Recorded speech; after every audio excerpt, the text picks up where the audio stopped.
Mullet Over is a very simple game in concept, but tricky because all of these people sound like they definitely have a mullet.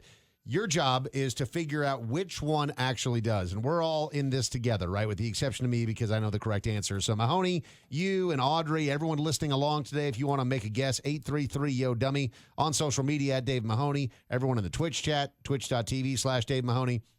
3 options. Okay. Only one has a mullet, but again, all of them sound like they absolutely could. Try to solve the riddle. The first one here is a Florida man. He's being interviewed about a weird incident that took place at his home one night. A man entered his house butt naked and attacked him with a rake. Oh, my God. Does this man have a mullet or not? Here's this dude in my house, completely naked. Soaking wet. He grabbed the rake and tried to hit me in the face, and I just turned, and I didn't realize at that point he hit me several other times. I got 3 or 4 lumps on my head. I got a lump underneath my armpit. So I said, you got 3 seconds to leave or I'm going to hit you, and it was pretty much instantaneous. I just hit him. Where is that guy's accent from? He's from Florida. I don't know if he's originally from Florida or not, obviously, but he lives in Florida. That's where this incident happened. Huh. Also, Okay. if somebody has hit me in the head several times with a rake, I'm not saying I'm giving you 3 seconds before. You don't get a warning at that point. No, like, you hit me get with a shot. rake. Also, I feel like a rake is a pretty large thing that you have the ability to grab a hold onto. So it depends on the type of rake, because I don't even know if they make them anymore. But when I was a kid growing Those up, metal rakes? yes, the metal I was rakes. thinking about that. That would if they the get long- rusty, that Oh, would wear out yeah. the shed. What were those good for? Like, those were terrible. Tetanus. Absolutely They were nothing. they were good for tetanus. Yeah, they weren't good rakes. So there's several types of rakes. There's the BS plastic rakes now, which suck. Which I don't mind those. I don't like them. What do you go metal? Like No, the, but then the long fingerling Well, then metal they ones? have those other ones that are like hardcore, like these kind of rakes, Dave. Yeah, like if you. That's yeah. like the hard metal. Yeah, it's basically like a garden hoe, it's a shovel, rake, all Yeah. blended into one. Ugh. Yeah. All right. Well, maybe not. I mean, I'm not sure if this guy sounds to me like he has. He does sound like a mullet. Yeah. He does to I you. feel like I said I was going to give you 3 seconds. That phrase right there. Heck no! If you got a mullet, you don't give anybody but a second. Get off my lawn, stand the ground, baby. I don't think he's an alpha mullet. He sounds Right, like he's a a beta beta mullet. Beta mullet. Beta Okay. mullet. There's a difference. You know what I'm talking about. It's not like the feathered. It's the straggly, Yeah. kind of Yeah. Joe Dirt-esque. All right, here's the second one. This is a Fort Pierce, Florida man.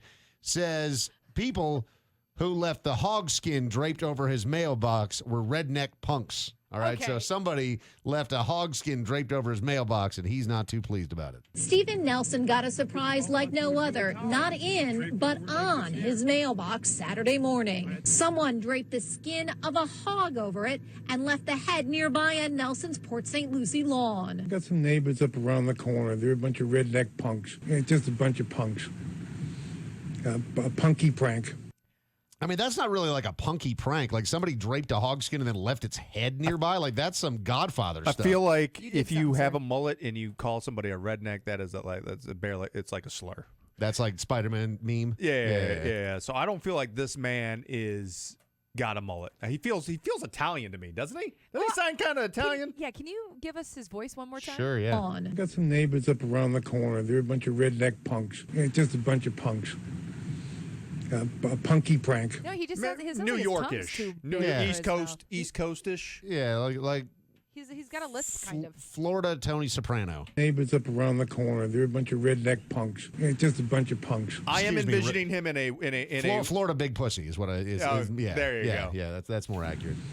A punky prank. which that's the kind of hair that I'm envisioning him having, like the very, it's very Thin. crispy. No, thick hair. Phil said it's number one. I'm telling you already. Happa thinks that guy is definitely a witness protection. Yes, Oh, I'm definitely. telling you. He's got the gabagool. I'm gonna make him an offer he can't refuse. All right, who's our third?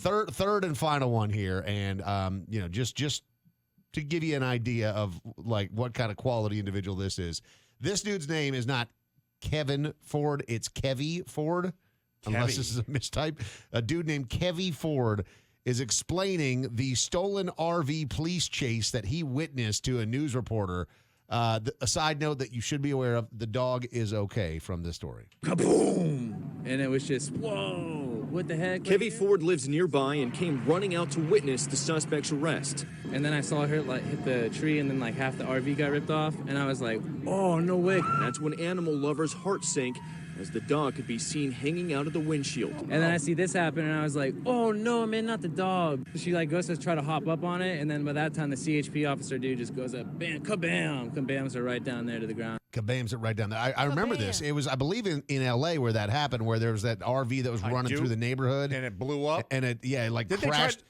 It crashed into like a tree and like ripped the whole front end off. Again, dog was fine. Thank God. The driver died. Whatever, doesn't matter. But no, I'm kidding. But the dog was just fine. This guy, I mean, if he were to have a mullet, it would be one of those new age ironic mullets for hipsters, and he doesn't sound hipster enough. Right. To me, he sounds more broy. Kaboom! Yeah. Yeah. So, okay. So, Mahoney, after hearing these three, let me just I need recap your for you. Analysis. So we got the first guy who was getting attacked by a rake in his own house in Florida. Called them rednecks. We got the second guy. The second guy was also in Florida, but he had the hog skin draped over his mailbox with the pig head nearby. And then we have Kevy, the Kaboom! guy. I think Kevy is too young, and he is not ironically rocking a mullet. I think number two, our witness protection guy in witness protection who called the kids a bunch of redneck punks. Again, I don't feel like we would have redneck on redneck crime with the mullet there. I feel like he just too thick of a hair on that gentleman.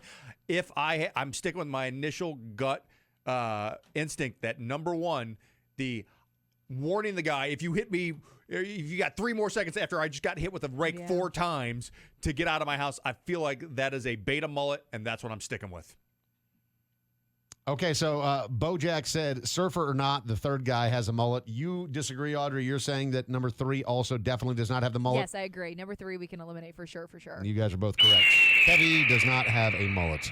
So it all comes down to number 1, the dude getting hit by a rake in his own place. Or Nick saying he thinks it's the redneck punk. He said anyone who says the term redneck definitely has a mullet. I don't think so. I don't know, because I feel like if you got a mullet, you're proud of your redneck, and that's kind of half the point of having a mullet is because you're trying to cover up your rednecks because it's from sunburn. It's because you're a blue collar kind of person. So I don't know. I'm going to go with number 1 just because I feel like maybe that guy has lost some brain cells along the way and he just did not know how to properly defend himself against said rake. So I'm going to go full blown mullet and non-irony. He's had that thing since the 80s. How do you feel about a mullet tucked into the back of a shirt? No, you got to let that thing flow. That's a move. I don't think I've ever seen that. You've never seen a mullet tucked into a shirt? I've seen, like, the ears tucked into the hat. I used to do that when I was a kid. I've seen a mullet tucked into the back of a collared shirt. Yeah, I have. All right, so both of you are saying it's number 1. Number 1, without a doubt. Okay, and both of you are incorrect. It's the pig mailbox guy. Congratulations to Nick.